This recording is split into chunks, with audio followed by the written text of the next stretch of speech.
Isang lalaking suspect ang naaresto ng Kapas PNP sa kasong paglabag sa Republic Act 9165 at Republic Act 10591 sa ipinatupad na search warrant sa Tarlac City.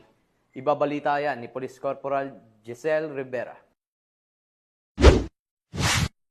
Arestado ang isang lalaki matapos ipinatupad ang search warrant na isinagawa ng kapulisan ng Kapas dahil sa pagkakasangkot umano nito sa iligal na droga at pag-iingat ng hindi lisensyadong baril. Ikinasa ng mga operatiba ng 1st Provincial Mobile Force Company ng Tarlac PNP sa pakikipagtulungan ng Kapas Municipal Police Station at Provincial Intelligence Unit ang naturang operasyon sa Barangay Cristo Rey, Kapas, Tarlac. Kinilala ang akusado na si alias Esmer 26 anyos, isang negosyante at residente ng nasabing barangay. Nakumpiska sa nasabing operasyon ang isang caliber 45 na baril, isang Colt replica caliber 45, tatlong sachet ng hinihinalang shabu na may tinatayang timbang na 14.8 gramo na may halagang 100,000 piso at iba pang drug paraphernalia.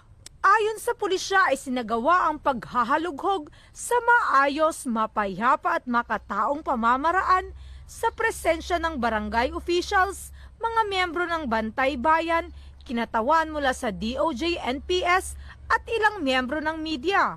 Ang naarestong suspect ay kasalukuyang nasa kustodiyan ng 1st PMFC Tarlac PNP habang inihahanda ang mga kaukulang kaso laban sa kanya sa paglabag sa Republic Act 10591 o Comprehensive Firearms and Ammunition Regulation Act at Republic Act 9165 o Comprehensive Dangerous Drugs Act of 2002. Sa patuloy na kampanya ng pulisya laban sa iligal na droga, muling nananawagan ang mga otoridad sa ating mamamayan na makipagtulungan upang mapanatili ang kapayapaan at kaayusan sa ating mga komunidad.